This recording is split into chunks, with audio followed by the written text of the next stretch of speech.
Assalamualaikum warahmatullahi wabarakatuh. Waalaikumsalam warahmatullahi wabarakatuh. Karena ini pertemuan perdana kita, maka pada hari ini Ibu akan memperkenalkan diri. Nama Ibu Sekar Wijayanti Purnomo, alamat Ibu di Jalan Pasar Baruga. Riwayat pendidikan Ibu, SD-nya di SDN 1 Baruga, kemudian SMP di MTSP Sri Kendari, di SMA-nya di MAN 1 Kendari, dan S1-nya di Institut Agama Islam Negeri Kendari atau biasa disebut dengan Yayan Kendari. Ingin ditanyakan? Nggak ada, Bu. Baik, jika tidak ada, maka saya persilakan kepada ketua kelas untuk memimpin doa sebelum memulai belajar. Baik teman-teman, sebelum mulai belajar, mari kita berdoa bersama. Doa dimulai.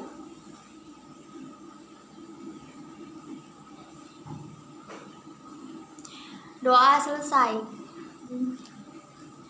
Selanjutnya, Ibu akan mengabsen. Yang pertama, Miftahul Khairiyah. Hadir, Bu. Yang kedua, Winda. Hadir, Bu. Karena di sini Ibu baru masuk, Ibu ingin tanya materi guru-guru sebelum Ibu membahas tentang apa? Tentang harta waris, Bu. Oke, jadi sekarang Ibu minta dari kalian gambarkan sedikit apa itu harta warisan. Saya, Bu. Ya, silahkan. Harta waris adalah harta yang didapat seseorang dari peninggalan orang tuanya. Maksudnya ketika orang tuanya meninggal, maka akan ada harta yang ditinggalkan untuk anaknya. Seperti itu, Bu, yang saya pahami. Oke, bagus. Di sini saya akan perjelas sedikit mengenai pengertian dari harta warisan. Harta warisan itu terbagi dalam dua kata, yaitu harta dan juga warisan. Harta di sini merupakan segala sesuatu yang ingin dimiliki dan disimpan oleh manusia dan juga memiliki nilai jual. Sedangkan warisan adalah harta yang ditinggalkan oleh orang yang telah meninggal dunia. Jadi harta warisan merupakan harta yang di sini merupakan harta peninggalan seseorang yang telah meninggal dunia kepada ahli waris, di mana harta di sini bisa berupa benda yang bergerak maupun yang tidak bergerak. Yang bergerak itu contohnya seperti kendaraan, dan yang tidak bergerak seperti tanah, uang, bangunan, rumah, dan lain-lain. Dan hal-hal yang harus diperhatikan sebelum pembagian harta warisan, yang pertama yaitu zakat, di mana zakat ini apabila harta dari zakat ini sudah waktunya dikeluarkan, maka harta warisan yang tadi harus dikeluarkan dulu zakatnya, baru bisa dibagikan kepada ahli waris. Kemudian yang kedua yaitu utang. Apabila si mayit ini mempunyai utang, maka utangnya itu harus dibayarkan terlebih dahulu sebelum harta warisan ini dibagikan. Kemudian yang ketiga yaitu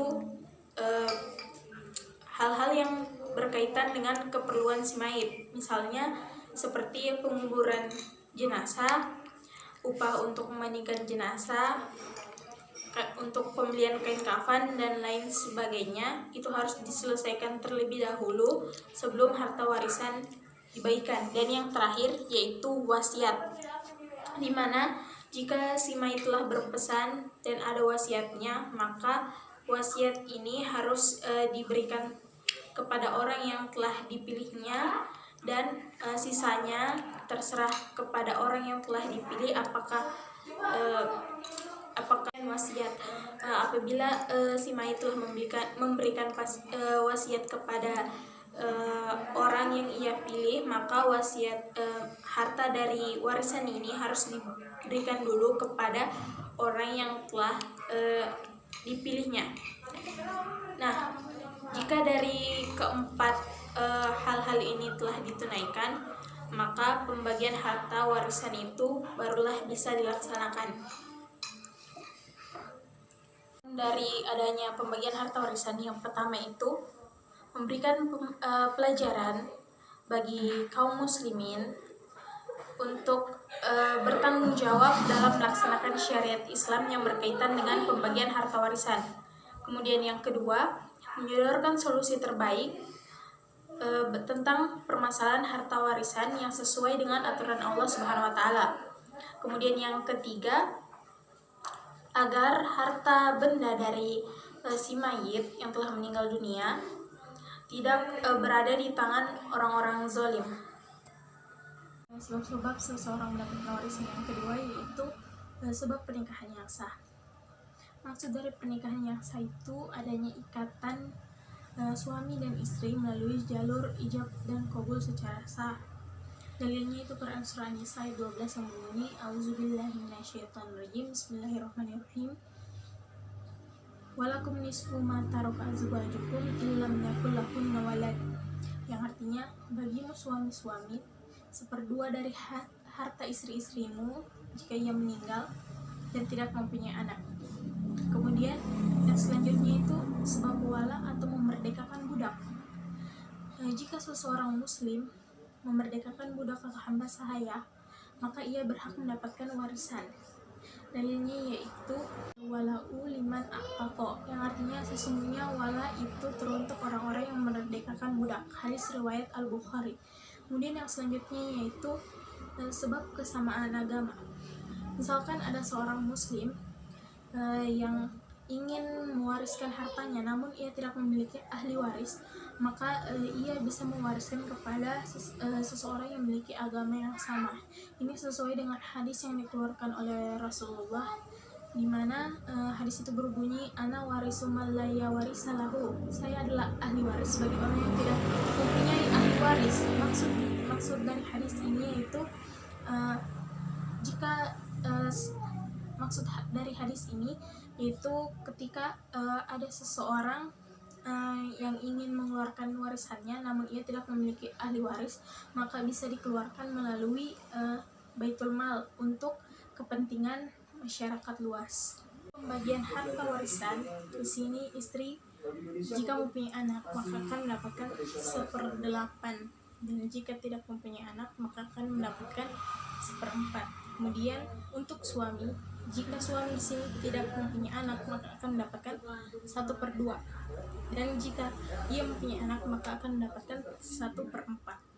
Kemudian anak perempuan di sini jika ia tidak memiliki saudara maka akan mendapatkan 1/2, dan jika ia mempunyai saudara maka dia akan mendapatkan 2/3. Kemudian ayah di sini akan mendapatkan 1/3 jika dia tidak mempunyai anak, dan akan mendapatkan 1/6 kalau dia mempunyai anak. Kemudian ibu di sini jika ia memiliki keturunan maka akan mendapatkan 1/6, dan jika tidak memiliki keturunan maka akan mendapatkan 1/3. Sebagai contoh di sini, harta waris yang dapat diterima masing-masing ahli waris jika suami sebagai waris meninggal dunia dengan meninggalkan istri, ibu, 1 anak perempuan dan 1 anak laki-laki, dengan meninggalkan harta sebesar 720 juta. Nah, untuk pembagian harta warisan di sini, istri akan mendapatkan 1/8, kemudian rumusnya itu dikali dengan harta warisan, maka 1/8 dikalikan dengan 720 juta, karena harta warisannya tadi itu 720 juta maka hasilnya mendapatkan 90 juta. Kemudian ibu di sini mendapatkan 1/6, kemudian dikalikan dengan 720 juta yang merupakan harta warisan, maka hasilnya mendapatkan 120 juta. Kemudian asabah. Apa itu asabah? Asabah di sini merupakan bentuk jamak dari kata asib yang artinya mengikat, menguatkan hubungan kerabat ataupun nasab. Jadi secara hukum syara, asabah di sini merupakan ahli waris yang ketentuannya itu tidak ditetapkan tetapi bisa mendapat seluruh atau sebagian harta yang telah diberikan kepada ahli waris zawil furud. Cara menghitung asabah di sini yaitu total harta warisan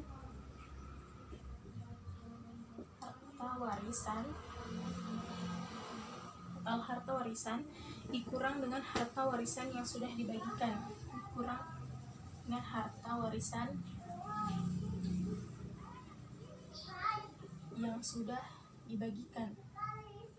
dibagikan, maka hasilnya menjadi 720 juta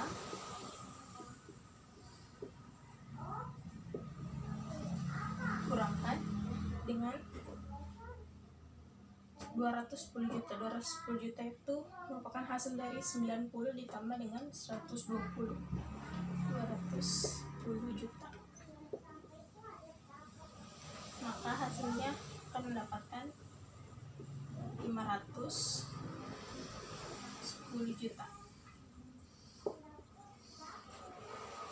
Nah, kemudian karena anak laki-laki di sini dan juga anak perempuan masuk ke dalam asabah maghairih, maka cara menghitungnya yaitu kita tentukan dulu bagiannya.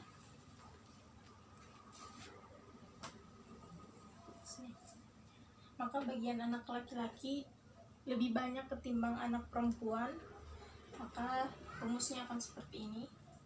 Jumlah anak laki-laki di sini kali 2, kemudian ditambah dengan jumlah anak perempuan, dikali dengan 1.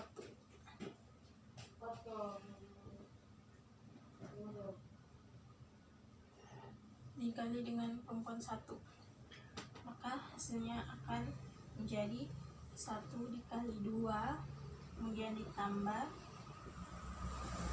1 kalikan dengan 1, hasilnya menjadi 3.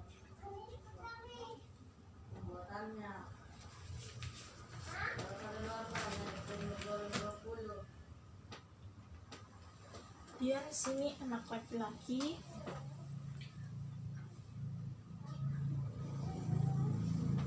ketentuan dibagikan dengan total bagian asabah, kemudian dikali dengan total harta asabah, maka akan menghasilkan 2/3 dikalikan dengan 510 juta.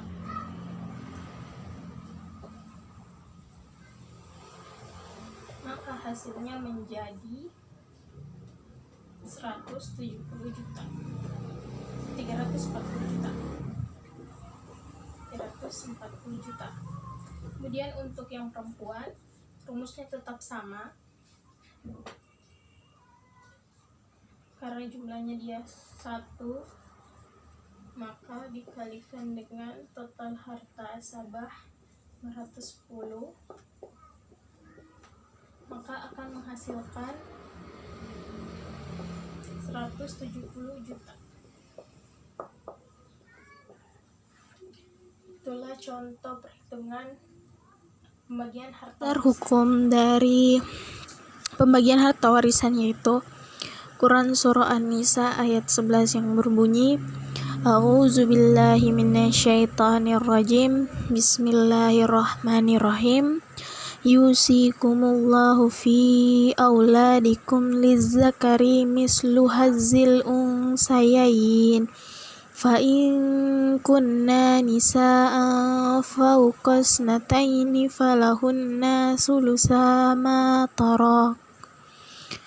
Wa in kanat wahidatan falahan nisfu ولأبويه لكل واحد منهما السدس مما ترك إن كان له ولد فإن لم يكن له ولد وورثه أبواه فلأمه الثلث فإن كان له إخوة فلأمه السدس من بعد وصية يوصي بها أو دين آباؤكم وأبناؤكم لا تدرون أيهم أقرب لكم نفعا فريضة من الله إن الله كان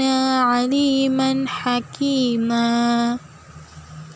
yang artinya Allah mensyariatkan kepadamu tentang pembagian warisan untuk anak-anakmu, yaitu bagian seorang anak laki-laki sama dengan bagian 2 orang anak perempuan.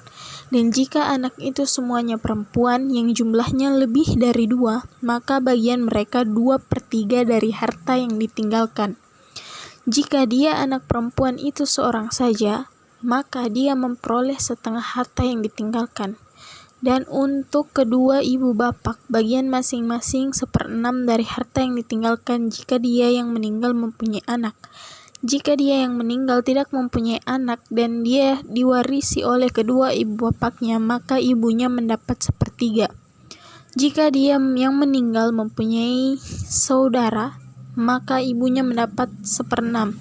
Pembagian tersebut di atas setelah dipenuhi wasiat yang dibuatnya atau setelah dibayar utangnya.